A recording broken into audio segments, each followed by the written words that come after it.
Welcome to The Chairlift, the podcast where we talk all things snowboarding and raise the bar on Canadian snowboarders. I'm your host, Snowboard Mom and snowboarder for 28 years. This week, we're talking to Crispin Lipscomb, a two-time Olympian in Halfpipe representing Canada. Now, Crispin has retired from competitive snowboarding some years ago and is now a coach.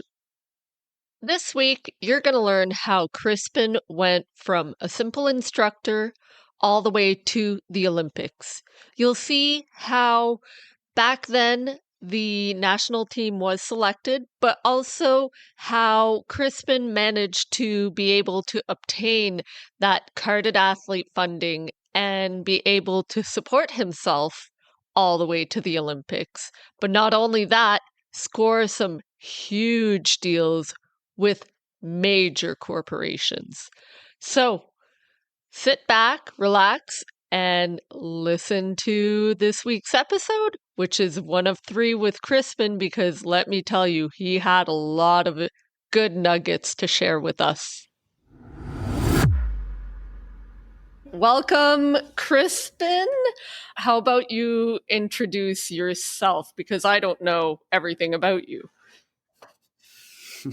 Well, thank you very much, Mary France, for having me out here today and inviting me on the chairlift. Beauty morning with the sun rising.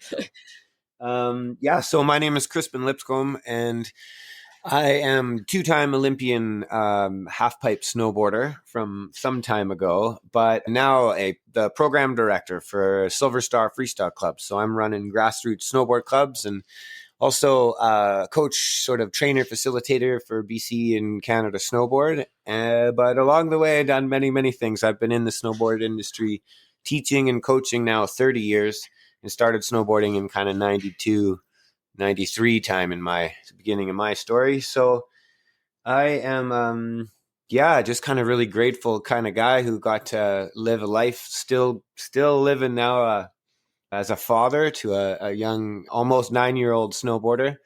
I'm still seeing myself right in the middle of the story, but grateful to have seen snowboarding really kind of from, I guess, sort of what I consider maybe the second generation. I was the younger brothers in the second generation of snowboarding, and sort of watching and looking into the future and responsible to sort of plan the futures for young kids now. So it's been a wonderful span of adventures, and competed sort of along the way and coached sort of all the way through. And yeah, it's been quite an adventure. That's interesting, Crispin, because I never realized that you had been coaching for as long as you've been competing, essentially. Is that how I'm interpreting it? Yeah, I guess so. I suppose it started off just snowboarding out east in Ottawa and western Quebec and eastern Ontario. And skateboarding was really what was my main passion. I started teaching in 95, I guess, at 16 years old to get the free pass at Camp Fortune. And that was a really big part of it, because that was the vehicle that let me then start traveling around and making a bit of full-time work, as it were, on the snow schools when I first got out west in Jasper, and then to Silver Star for sort of 3 years. That's where I started coaching and learned about competing on the snowboard, because I had been a competitive skateboarder a bit, but snowboarding, it was here when I was 19, I did my first half pipe contest and all that kind of stuff. And so there was always the teaching at the time was the pathway, getting the passes and being on snow all the time to get me into more of those contests kind of thing. And then in about 2000, I was asked to help start the BC snowboard team, I guess. And we would do all the different disciplines. But then I started getting into, that's the coaching now, the long-term relationships and the competitive sort of outcome and all that stuff. And so that's when I was introduced to New Zealand through someone at the Silver Star Snow School. Somebody had a connection in New Zealand. So I started going to New Zealand for the summers in 2000. And then I was, sort of outgrew where I was at Silver Star, went to Whistler. And that's when I started competing more. I was about 20, 21. and was just hooked on the contest. So I was balancing coaching and competing in the same day and with the same sort of scene, I guess. Or I would compete in the higher level and then coach with kids, And then that's, when I got to Whistler, and I just got fully hooked on the ladder and the pathway, nationals, and then the local ski and snowboard festivals, interacting with the pros. I guess that it really changed, where we were out east for the nationals, representing BC and myself snowboarding. And we went to the US Open with a few of the Canadians, and I got tagged. And this would have been spring 2002, right after the Salt Lake City Olympics. And I got tagged by the national team coach who was there. And a few of us drove him back to Canada. And he told us that the Canada Snowboard was just totally overdoing, send the pros or the hot dude from that week, because they kept not getting the results they wanted. They wanted to do a 4-year full on, like a quadrennial Olympic plan to go and win medals in what would be Torino. So we in the car, all of us got hooked on that, and we were all invited along with, I think you were maybe there too, at the first ever trials for this development team that they were going to put together. And that happened in the spring of 2002, or the summer camps up at the Glacier Camp.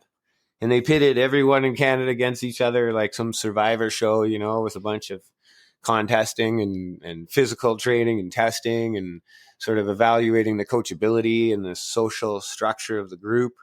And they sort of spat out this team of about 4 or 5 women and 4 or 5, maybe 6 young men. And we started this 4-year plan. So for me, that was the real change and a real opportunity. So I was a bit older than I think a lot of the people involved there. I was already 22 or maybe 21, 22, I suppose, 23. And everyone else was like 16, 17, 18. So I was approaching it in a really sort of, I thought, a professional and sort of gratefully, definitely, but, seriously taking on this opportunity. And so, they just laid out a pathway to, trying to get up out of this dev team and onto the national team. And we all started training. So that was a big one, because no one had ever done that sort of approach to training at that level. No one had done, certainly not applying what is pretty classic sort of high level, high performance training models to our sport. So it was met with some resistance by some people, and others embraced it really well. And we ended up, kind of like moving all forward to these World Cups. So we all got to the fall and the winter, and we had these 2 World Cups in Canada, where a nation who's hosting World Cups can have like 12 starts per gender. So it's a big chance for all the local younger riders to get up in that field. So they put us all in this contest, and I think myself and another guy on this rookie team, we both just smashed our way through it. And my first World Cup would have been in Whistler and got, quite well. And the second one was in Quebec City, and we were all frothing on it. And I got invited to the World Championships. And so I was in at sort of 100% ready to do whatever they said. And so my first year on the World Cup was the World Championships. It was my 3rd contest. We were in Austria. And I got there, and I was just blown away, like eyes open, mouth shut, just like there were all these my heroes from all these nations, because they always send, the old timers will be out, and I'm meeting Daniel Frank, and I'm meeting like all the Finns, and I'm meeting, Xaver Hoffman from Germany, like these guys from my like magazines and dreams, But I was surrounded by these veteran Canadians, and Drew Nielsen and JCJ Anderson and Brett Carpentier. These are guys, our first Olympians and legends already at that time. And I just soaked it all up and was trying to just get up in there. And then the coaches turned and said, well, if you get top 16 in the World Champs or Olympics, you get your carded funding. So they'll pay you like monthly tax-free money, and you can go to the next World Cup. And I'm like, 100%. So I went out there, and I think I got 15th. So just enough to like qualify. And so the next day they're like, here's your good news, man. You come back on the tour, and you can, here's your sort of carding, and get to the next World Cup. You want to go to Japan? Of course I want to go to Japan. I had built a bunch of friendships, in New Zealand and in Whistler with many Japanese people. I just couldn't wait to go. and they'll fly me there. So we went there and we did 2 contests, and I got like an 8th and maybe a 6th, and they're just like, man, you can stay. Let's finish the year in Switzerland and France or something. And definitely, I'm just riding it, And then we got to France, and I ended up 3rd in the World Cup. And then the next one in Switzerland finished with like I don't know, something in the top 10 or 12. So I finished my first year on the World Cup 8th overall in the world. And I'm just like blown away and hooked, completely hooked for life. And the national team, just that the national team were happy, and they're like, we're going to do another, you're in right through to Torino. So off we went. Yeah, we just did I never got far from teaching and coaching because that's what I would do. I would go and run camps in different places. In those first few years on the World Cup, I was coaching, doing like camps, let's say for Team Croatia and Slovenia, and started some relationships with South Korea sort of that early on. And but New Zealand was always the theme, and back to New Zealand all summer and travel with the team all winter. So many questions are coming up as you're talking about this. Like, when you're traveling the world with, the Canadian team, did you get to enjoy and experience the culture of all these places? Or was it like, a 1-week trip where you're going, you're training, you're competing, and then you're out? Well, yeah, that's a really good question, and it's a bit of both there, I think. So it's basically a big circus. Once this whole thing gets rolling, it's going to have 6 or 7 stops around the world, and often you do end up sort of, if you're traveling within their little travel windows and you just stay on the boat, then you arrive and it's all very tight timelines, and you're facing things like jet lag and food shift, and then the contest scene, what it takes to perform, what it takes to do well is truly like complicated and difficult and energy consuming, and pretty much you have to be totally dedicated every minute to achieve any of it. So you can easily get just, only seeing the contest, only being in the bubble, only operating inside of like the group with your little credentials and making appointments on time. But my attitude was, I always really tried to host people well wherever I was. And I was in Whistler and I was in Wanaka, New Zealand. So I would host as often and as fun as possible. And I would out in the scene, I was, I think, quite open and engaging with others. So the outcome was that when we went to any country, I would go 2 days ahead, or I would stay a week later and stay with these people. And I would go be invited to their dinners with their grandma and eat that food and go to their other town, the other hill, not just the one, like go to the other spots. And that for me was really enriching. So we didn't have just Google Translate or scan the menu, or I would get those books like The Lonely Planet. I would get the little translator book or the history and read before, because I was so grateful. I was so appreciative of the opportunities to travel.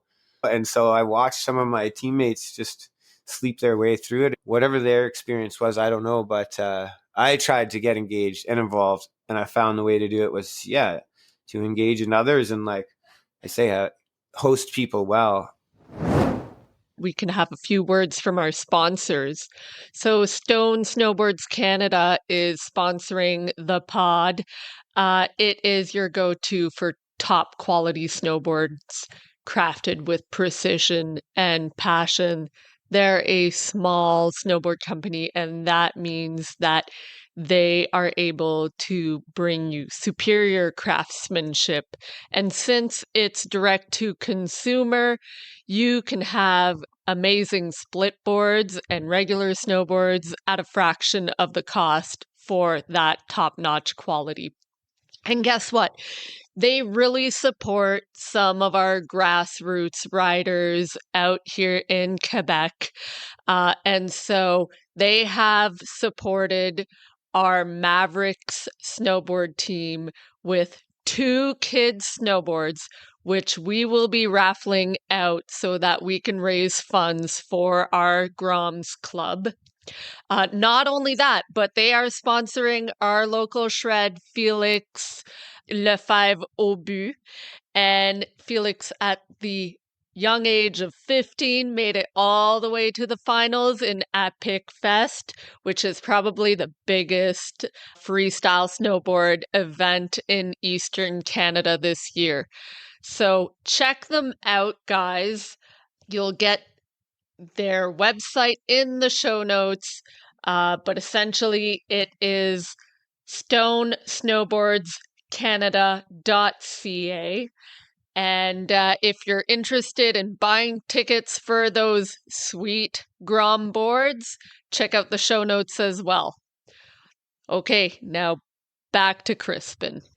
One thing, and I don't know if it's my old soul, I can't hang in the park like I used to, Crispin. But we're seeing things like natural selection and free ride world tour coming up, and we're hearing echoes about free riding getting into the Olympics. Yep, maybe possibly. Yeah.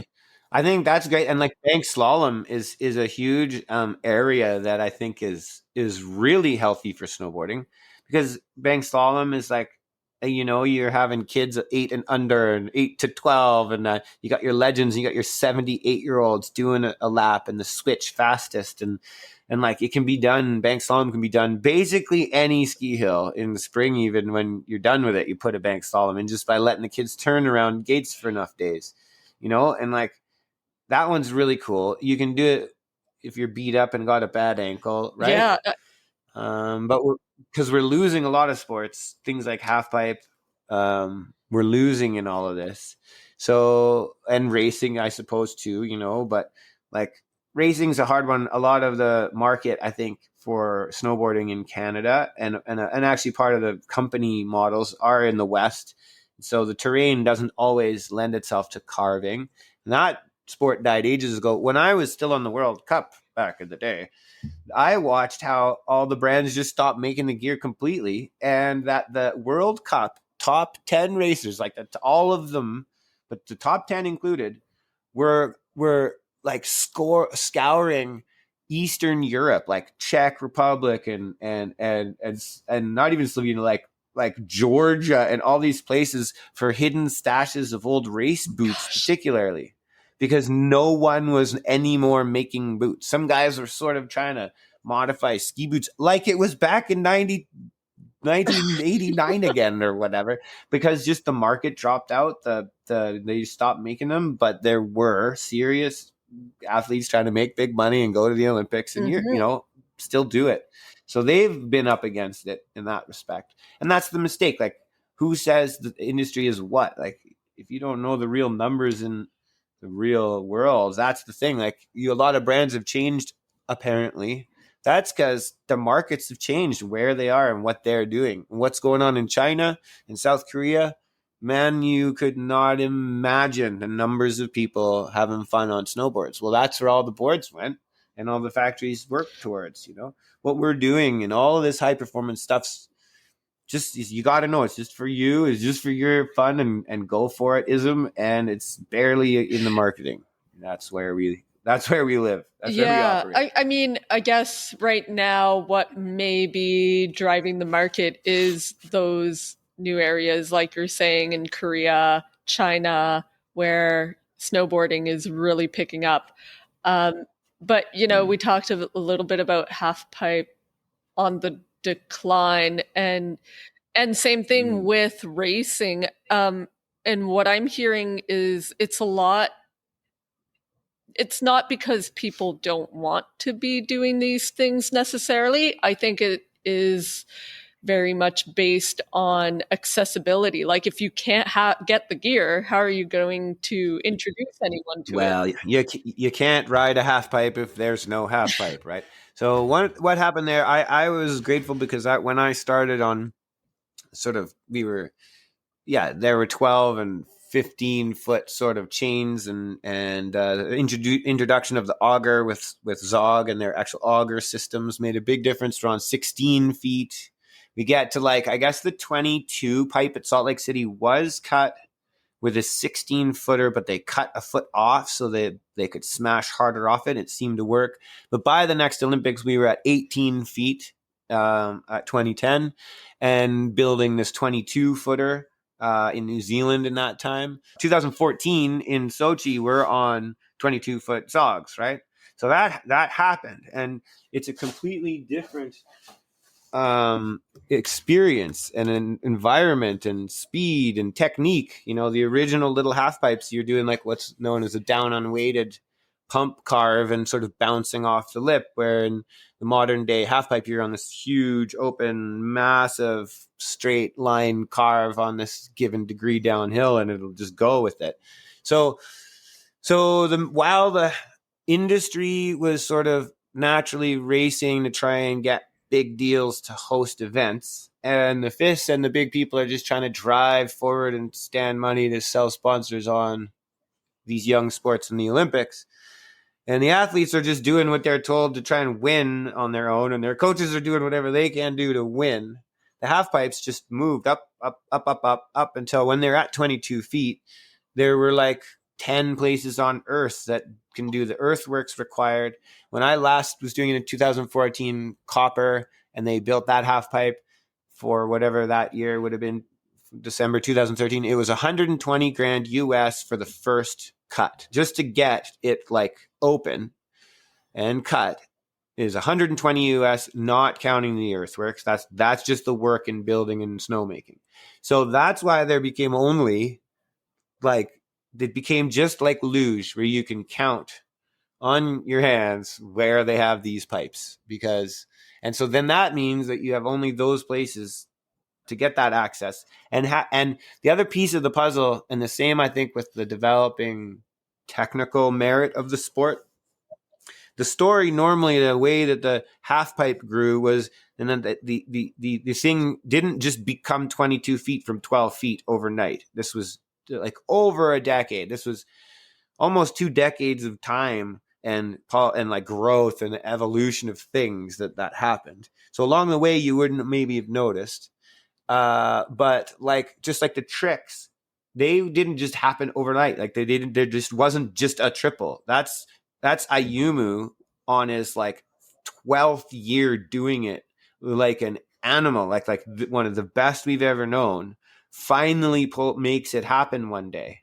And like, still, like always, there are only 1 or 2 people really moving forward, and the rest of them are getting pulled forward. And the rest of them, if you start going down the ranks, you're like, don't do a triple, because now a 14-year-old has to at least have a double. And then the kids, they're now expected to do doubles, where the guy who did the first double, like Michael Chuck, was this unique human being. and when he did his doubles and then finally did a back-to-back double, then it was 8 years later that Sean put down a double and then got back-to-back doubles. 8 years later. And people might not know that or remember that's real time context. And then when Sean did one double, there were like 4 people, 5, and it became this terribly, I don't know, it seemed to be this really thick armored door with a very small keyhole that you did or didn't have a key for, that was going to be between you and even coming close anymore. And it stayed like that, where only 4 or 5 people had it at all, and one of them doing it properly, the others just arriving at the end of the trick. And so now, what are we, like another 15 years later, if you look at those top scores, we watch the finals, we watch the X Games, they've all got doubles. If you actually look at the real numbers, like 3 guys have a triple, maybe 4. That's it. Over 15 years, it takes to have it where still only 2 or 3 guys who've been there for their own 14, 12 years doing it are the ones doing it. But very few people will stay in it for 12 years to get the triple. So it will look like it's always moving along, but it's often the same characters or it's the same sort of player in the story. So do you think, Crispin, that, the decline of half pipe maybe in the participation isn't just the accessibility of, there's only a handful of half pipes left in the world that are of that size, but also the relatability to, um, Sure, sure. yeah. And yeah, yeah, that's a real common one, right? And you hear many people. I heard you guys talking about it in a previous podcast with Katie Tsuyuki. The idea that like it's more fun to watch the women because it's more relatable. And kudos to the women for doing really beautiful, still interesting to look at, while still also doing doubles and all that stuff. That it's more inspiring to watch them do a slope run than it is to see whatever the boys are doing. Um, and I think, that is a big part of it, trying to keep young people in our sport to get anywhere near the hours it takes to do this stuff.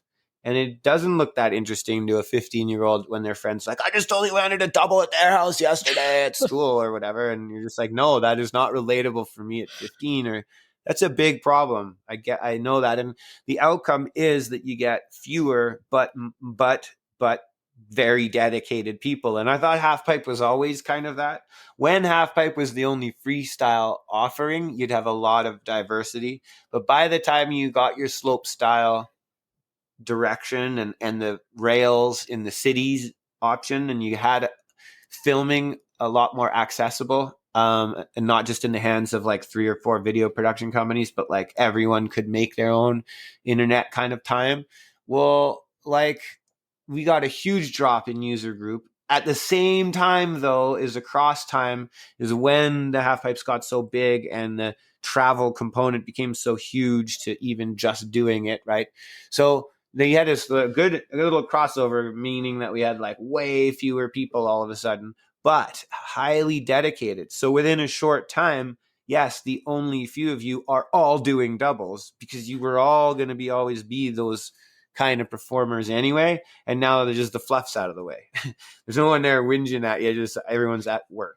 So that for somebody who wants to do like just shred and be out there and like resist that whole vibe, it might look way too intense and not inspiring and not like motivating to be part of in any way. But for those in it, like I have no blame for anyone. Like if people are down and you can find a coach or a mentor or somebody who will invest in your kids to like get better and actually try hard, go right ahead. That's extreme. There's nothing but positivity there. I don't know why anyone would resist it, and like, I just think too, and the same with the boys out doing, and the women hitting those rails deep at night and running from cops. Yeah, that's where it comes from. That's skateboarding. Like, yeah, clips of like the cops coming with their lights on, like it's illegal to be in the park at night, in your local municipal park. Like it's hilarious. It's awesome. That is the history. That's what we all remember, I think. Yeah. And like great. And it's too bad it's gotten like, I do not want to go rail riding when I see a rail video these days.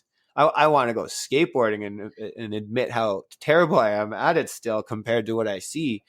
But I still love it and embrace it. I want to have the space for it. Like I don't want to race GS, but I sure do know they're the very best in the world to turn left and right. And you think you're good, go learn about those Koch brothers or the Koch brothers, or what are their names? The two of them have won like 100 World Cup golds together, something. Like you think you're good at turning, go watch the racers. They're not doing it for nothing. They're doing it because it's like, ultimately, what else is there? But that heel side turn is like the hardest thing on earth to make, like your toe side. Like that is what it's all about. I don't know. I think so. I want to have room for every single thing and everyone, and like everyone, I think that should be back to that's what attracted me to snowboarding, was its space, and it was a bunch of self. And maybe I was lucky I was a young white boy on a skateboard, but it fit for me. And I wish everyone felt that, that they like could. And I see it. So that's what I try and build, along the way, by the time I got into the sort of through a long competing story, I ended up like kind of disappearing from a high level right out of like Olympic pursuit game around 2010. And I just started hitting the backcountry and in the bush with like good friends and like 2 days on Blackcomb and 3,500K on the snowmobile kind of thing.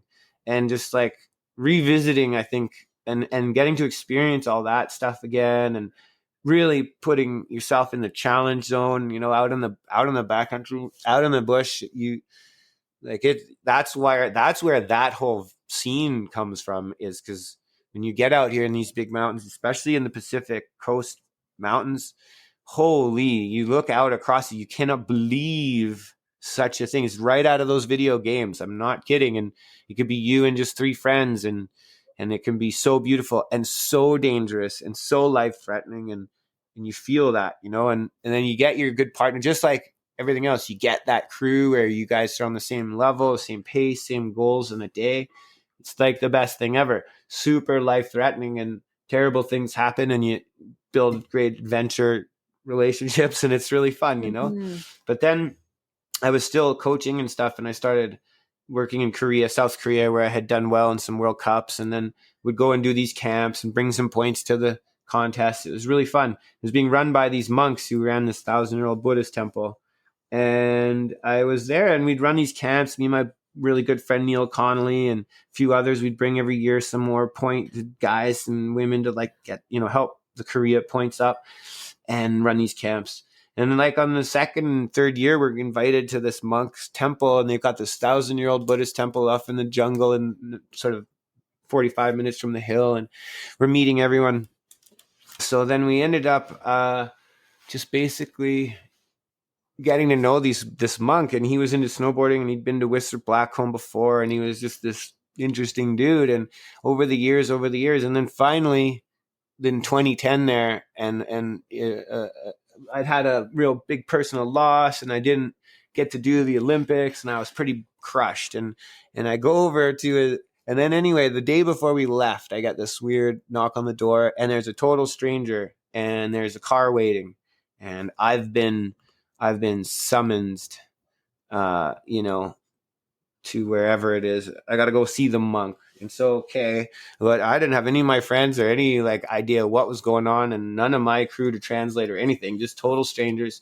Drive the 45 minutes in basic silence, show up, go into this like other office official room, and same old guy, but a totally different way. And through these translators, like, okay, I know we're going to get the next Olympics here in Korea. So I figured he knew something about the politics or whatever. And he says that the Japanese and the Koreans are the same food, same body. If the Japanese can beat the Americans, we beat the Americans. So he said that in one of his meditations, he had seen that I am going to coach those 4 kids to the Olympics. That's it. What a wild story. What? Did I misunderstand what he's saying? Yep. No, clears it up. You are going to coach those kids to the Olympics. I'm like, no, man, I've been out for years. I would have to go back to, school. Like, I value this. I would go back to courses and train. Nope. You've got everything it takes. I know you. I know what you've been through. I know with your friend. I know with Vancouver. You got this. I've seen it. I've seen it in my meditation. And I'm like, well, no, you're crazy. All of you are crazy. This is weird. Maybe, I don't know, I'm out. So I get home, but I can get these messages and I get a call, and then I thought about it long enough, and I'm like, you know what? I'm down. Like, yeah, let's do this. I'm down. Okay, I'm in. So then I found myself in Korea, we're in Seoul and doing 3-week camps. I'm up in this temple, and I'm there like sometimes a week just for myself, and like, it was a real trip, and I wanted to read and learn as much as I could about the opportunity, like, to again, like my way, I wanted to try and learn as much as I could, assuming if I could anytime speak to this incredible monk, I would learn, about it well. And anyway, it worked. And we traveled the world, and I took these kids around New Zealand and Colorado, and I set them up in Whistler, and we lived and did the whole season. It was awesome. And when ultimately it kind of falls apart over business and things and whatever relationships are tenuous, I'd learned a lot, and I was stoked, and I was kind of back in it, and I really enjoyed it. And then I get back to just being me and hiding away again. Well, like, what would this have been? Yeah, a year and a half out of the Olympics for Sochi, I get the phone call from my old teammate and old friend, Katie Tsuyuki, and she been trying to get to the Olympics twice, I think, and was like the first alternate in Vancouver. And she just came straight to me and she's like, yeah, I'm 30. I got one more chance. You're the only one that can get me there. You're going to coach me to the Olympics. And I'm like, come on. No, what is up with this? I don't know. Your boyfriend's doing a really good job. You guys are doing well. Like, go ahead and do. No. You're the only. I'm like, what about the team? Aren't you on the national? No. This is the way. So, okay, but if we do this, we got to break right down to the beginning and go back up. And like, then you can just trust it. But if you don't want to do that, I'm not doing it. And I'm not going to nothing, Oh, no. Anything. Let's do it. So she started, what was she like 47th on the World Cup ranking the previous spring. And so off we went. And sure enough, but she was into it and she like facilitated and found the funding for like a real full on plan and program. And I'm like, well, if you really want to do this, I'm going to show you the like 100% moves that would not fail. And then you tell me what you can and cannot pull off. Right. And she was able to commit to like way more than the programming the national team had in mind or in plan, and way more than like essentially. Anyway, she just tackled it and we did these 3-week camps here and 2 months there and 2 trips to New Zealand this summer because we all had to come back to balanced life. And I watched as she like really dedicated herself and she attacked it all. And we approached, by then I knew about this branding piece. So she attacked all 5 pillars and she positioned herself really well. And like 6 months out, maybe 18 months out, we get the tap on the shoulder and Canada Snowboards. We aren't going to have enough for your coach. Like, we're going to have one coach pass access for Sochi. So just like get over yourselves and get on the team and let's keep moving. And she just turned to them and said, no, Crispin's going to qualify as an athlete and you can't stop us. And I was just floored because I had been out for 3 years, and again, you don't just start doing this. You do this based on decades of building and slowly building upward, standing. I see it like a pyramid. You got to build up all of your parts, I had no sponsors, no money, no body for it. I was 33 when she said that to me,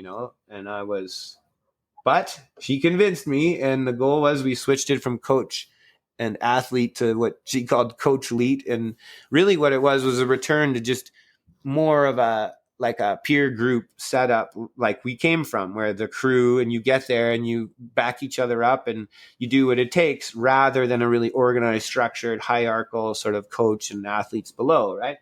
So anyway, it worked. And the two of us, for me, from my perspective, it was crazy talk because like I had come from a winner type level to no way. They're all like nuts out there. And it's one thing to stand around and bark at athletes, tell them how to do better. But like you go and do a frontside 10 today in the wind in Colorado, whatever, in the dark. So we did it though. And I was facing again, like an interesting challenge because I didn't have enough points. There's an even funnier, deeper story to this, but I'll spare some people their part in it.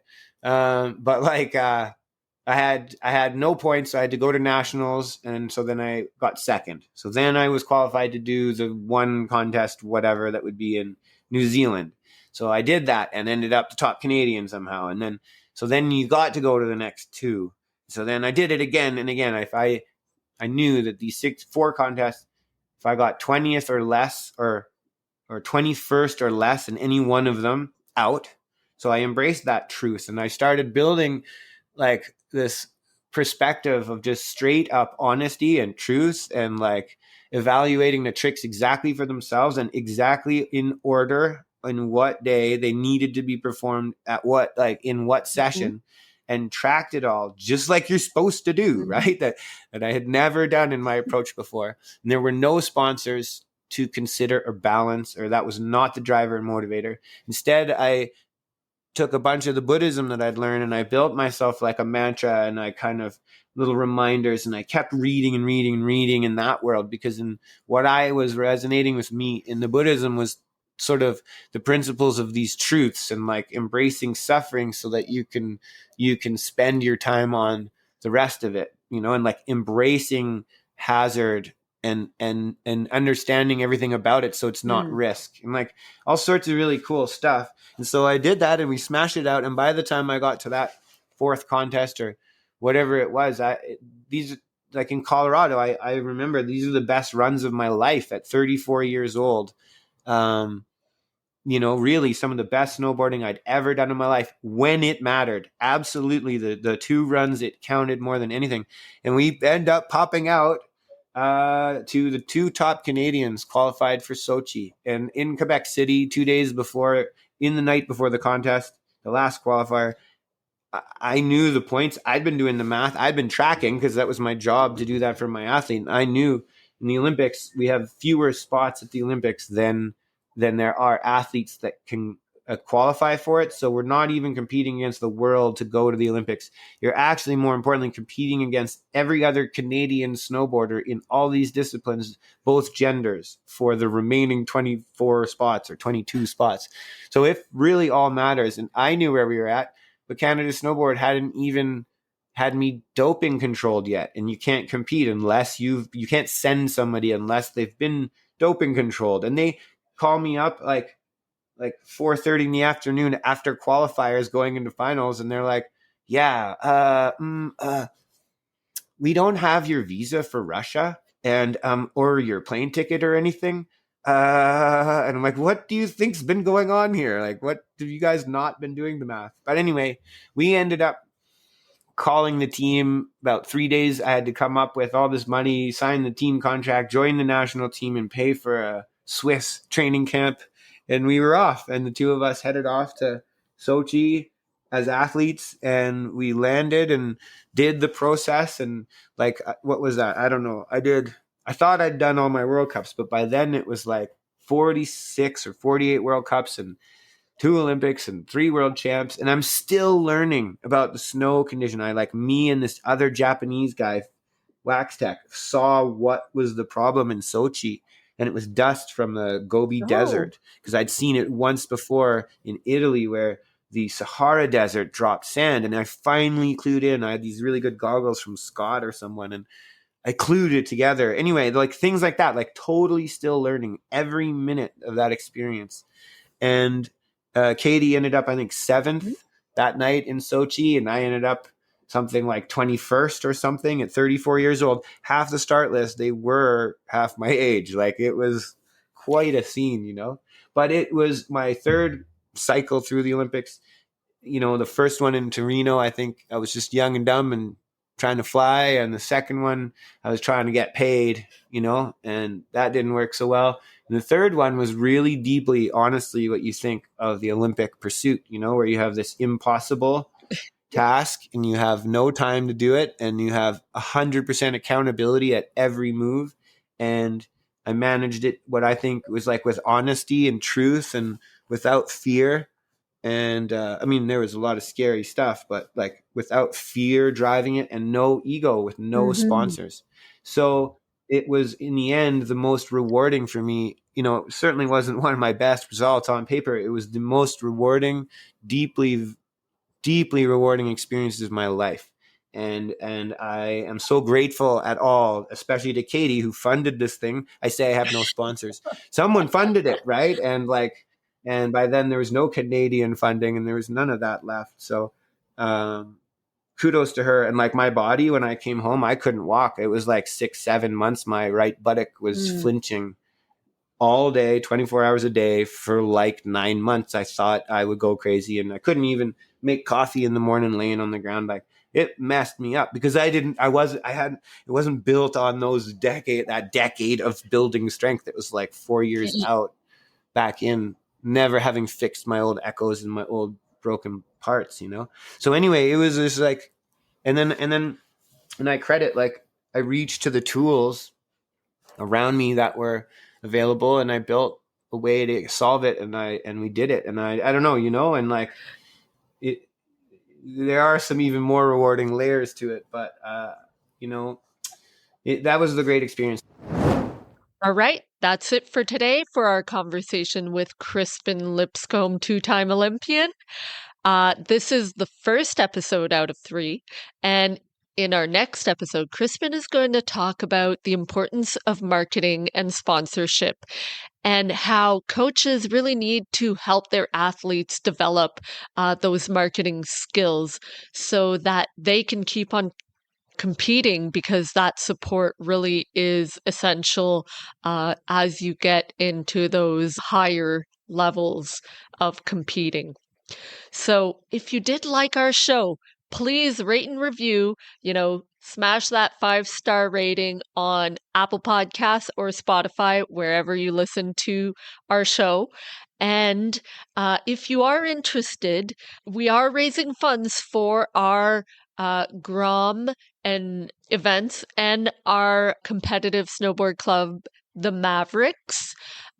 You can win one of these two awesome stone snowboards.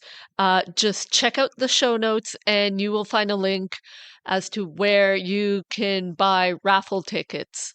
So all of those tickets will help support our Mavericks competitive snowboard club and will enable us to keep on making Grom events.